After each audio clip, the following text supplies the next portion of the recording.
Bienvenidos de nuevo a otro video traído a ustedes por ISCA Engineering. En el último video hablamos de los símbolos y abreviaturas que se usan en diagramas de control y motores. En este video aprenderemos cómo leer y hacer diagramas de escalera. Si no has visto el video anterior, te recomiendo que primero vayas y lo veas, y luego vuelvas y veas este. Así será más claro, ya que este video es una continuación del primero. Y no olvides suscribirte para que no pierdas ninguno de nuestros próximos videos. Y mientras estás en eso, danos me gusta. Comencemos entonces. Existen varios tipos de diagramas de control que son usados en la instalación, mantenimiento y solución de problemas de los circuitos de control de motores. Uno de los más comunes es conocido como diagrama de escalera. El diagrama de escalera se enfoca en la operación eléctrica de un circuito y no en la ubicación física de un mecanismo. Las líneas verticales en un diagrama de escalera son llamadas rieles, las cuales se conectan a la fuente de alimentación y son identificadas como línea 1, L1 y línea 2, L2. Las líneas horizontales son llamadas peldaños y se conectan a través de L1 y L2. Estas líneas contienen los circuitos de control.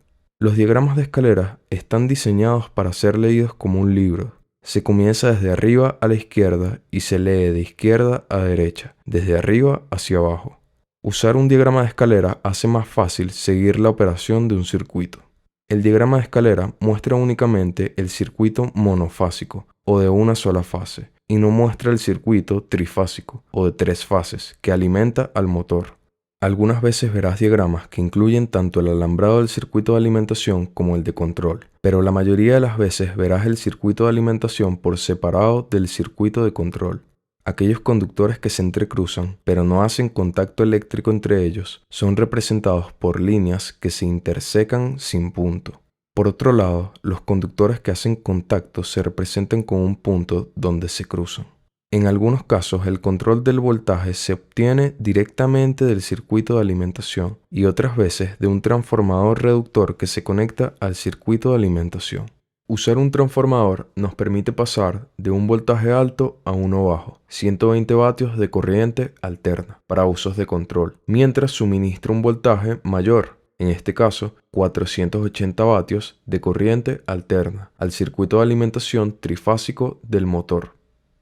Un diagrama de escalera nos da la información necesaria para seguir fácilmente la secuencia de operación de un circuito. También facilita la solución de problemas porque podemos ver los efectos que tiene abrir y cerrar contactos sobre otros mecanismos en el circuito.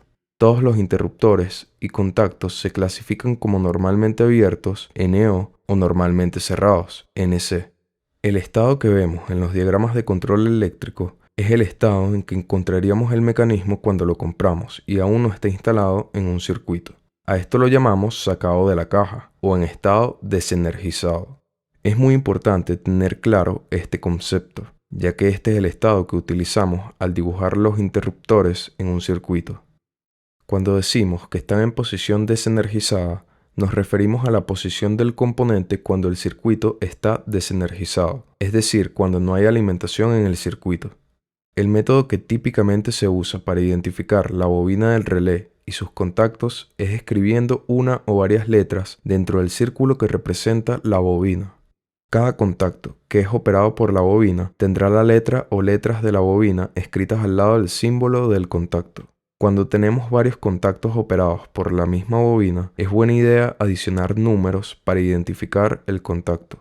Si usamos un software de CAD como AutoCAD Electrical, esta característica se añade automáticamente cuando incluimos una bobina del relé en el diagrama. Una carga es aquel componente del circuito que tiene resistencia y consume de la alimentación suministrada por L1 y L2.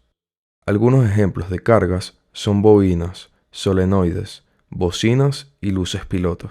Observa que por lo menos una carga debe estar presente en cada peldaño de un diagrama de escalera. Si no hay carga en un peldaño, un circuito abierto pasará a ser un cortocircuito entre L1 y L2. Cuando los contactos de los mecanismos tales como interruptores, botones pulsadores y relés están en estado cerrado, no tienen resistencia. Conectar contactos y cargas en paralelo puede también resultar en cortocircuito cuando los contactos se cierran. Esto sucede porque la corriente toma el camino de menos resistencia, causando así que la carga energizada pase a cortocircuito. Por lo general, las cargas se colocan en el lado derecho del diagrama de escalera, próximas a L2, y los contactos van al lado izquierdo, cerca de L1. Una excepción a esta regla es cuando colocamos los contactos normalmente cerrados controlados por el mecanismo de protección de sobrecarga del motor. En este caso, los contactos se dibujan al lado derecho del arrancador del motor. Cuando es necesario energizar dos o más cargas al mismo tiempo, es mejor conectar las cargas en paralelo que en serie. Hacer esto asegura que las cargas obtienen el voltaje completo de la línea. Cuando las cargas se conectan en serie, ninguna de ellas obtiene el voltaje completo. En este caso, el voltaje se divide entre las cargas. Los botones pulsadores, interruptores de posición e interruptores de presión son mecanismos que permiten controlar las cargas. Aquellos que arrancan una carga usualmente están conectados en paralelo y los mecanismos que detienen una carga están conectados en serie. Por ejemplo, si tenemos varios botones de encendido que controlan el mismo motor, podemos conectarlos en paralelo, pero si son varios botones de parada para el mismo motor, los conectamos en serie. Todos los mecanismos de control están identificados con la señalización apropiada. De igual manera, las cargas necesitan tener abreviaturas que indiquen el tipo de carga. Cuando varios mecanismos del mismo tipo están en los mismos circuitos, es una buena práctica usar sufijos numéricos que ayuden a diferenciarlos entre ellos. Por ejemplo, si tenemos un circuito de control con dos arrancadores de motor, podemos identificar la bobina como M1, M2 y M3. Los circuitos de control pueden volverse complejos y aumentar su tamaño muy rápidamente, lo que hace difícil leerlos y entenderlos. En este caso, usaremos la numeración para los peldaños. Numerar los peldaños nos permite leer y entender diagramas de escalera grandes y complejos. Cada peldaño del diagrama de escalera debe etiquetarse comenzando con el peldaño superior yendo hacia abajo. Un peldaño puede definirse como un recorrido completo de L1 a L2 que contenga una carga. Este diagrama muestra el etiquetado de cada peldaño en diagramas de línea con tres peldaños separados. El recorrido del peldaño 1 se completa a través del botón pulsador 1, botón pulsador 2, interruptor de posición y relé de control 1.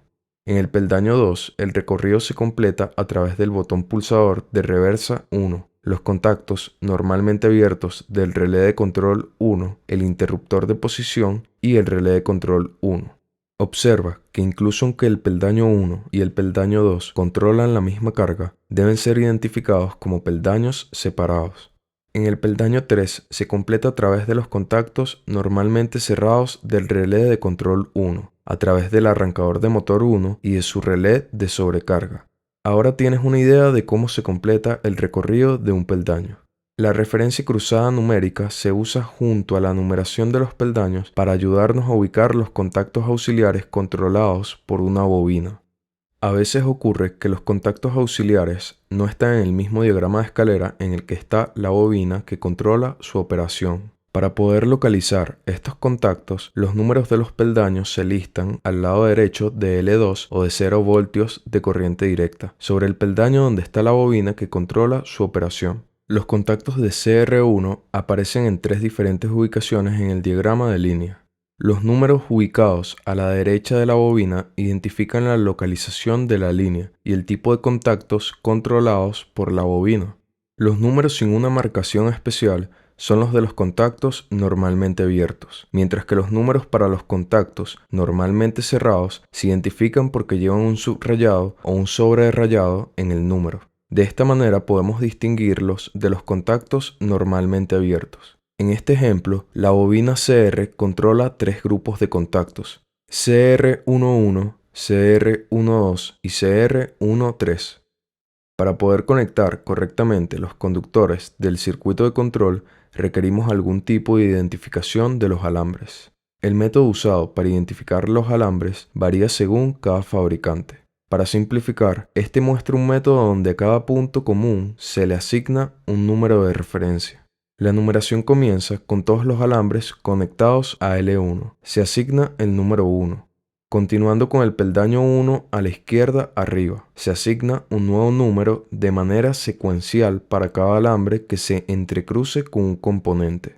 Alambres que son comunes eléctricamente se marcan con el mismo número. Una vez que el primer alambre conectado directamente a L2 ha sido marcado, en este caso con el número 5, todos los demás alambres conectados directamente a L2 serán marcados con los mismos números. En este caso, el número de componentes en la línea 1 determina el número de alambre para los conductores conectados directamente a L2. Otro método que puede usarse para asignar números a los alambres, y es el preferido por ISCA, es el sistema de referencia de hoja y línea. Usar un software como AutoCAD Electrical para diseñar diagramas de escalera puede ayudar a automatizar la numeración de los alambres.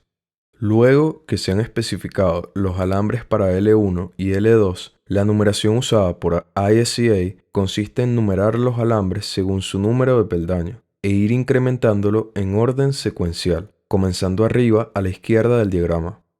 Este método tiene su ventaja, y es que todos los alambres conectados directamente a L2 en este ejemplo son siempre asignados con el 115. Una línea interrumpida en un diagrama de circuito de control normalmente representa una conexión mecánica. Ten cuidado de no cometer el error de leer una línea interrumpida como parte del circuito eléctrico. Este diagrama de escalera contiene un botón pulsador de marcha adelante y de reversa o retroceso. Las líneas interrumpidas en estos botones indican que sus contactos normalmente abiertos y normalmente cerrados están conectados mecánicamente.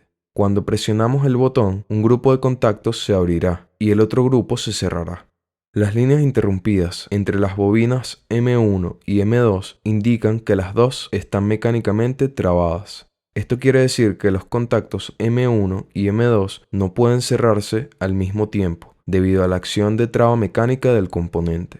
Dependiendo de tu ubicación, puede que se requiera que el lado secundario del transformador de control esté conectado a tierra. Si este es el caso, la conexión a tierra debe ser hecha de tal manera que una tierra accidental en el circuito de control arranque el motor o no permita operar el botón de parada o control. El ejemplo a la izquierda muestra el lado secundario del transformador de control correctamente conectado a tierra. Cuando el circuito está operando, el circuito completo a la izquierda de la bobina del motor es el circuito no conectado a tierra, hot leg en inglés. En este escenario, si hubiera una ruta accidental a tierra en el circuito no conectado a tierra, este último circuito crearía una condición de cortocircuito que causaría que el fusible del transformador de control se abriera. En el ejemplo a la derecha se muestra el lado secundario del transformador de control incorrectamente conectado a tierra. En este escenario, el circuito está conectado a tierra a L1. En caso de que hubiera una ruta accidental a tierra a la izquierda de la bobina del motor, esto haría que la bobina se energizara, arrancando el motor inesperadamente. El fusible no operaría para abrir el circuito, y el botón de parada no desenergizaría la bobina del motor. Este no es un buen escenario, ya que sería muy probable que se causaran daños a la propiedad y lesiones personales. Como puedes ver, los mecanismos de salida deben estar directamente conectados al lado que esté conectado a tierra del circuito. Así, concluimos el tema de entendiendo los diagramas eléctricos. En el próximo video hablaremos de las conexiones de los motores. Si tienes preguntas o comentarios, por favor escríbelos en la sección de comentarios aquí debajo. Síguenos en Instagram en @ESCA_Engineering_, donde publicamos sobre electricidad, controles, automatización y mucho más. Y gracias por vernos.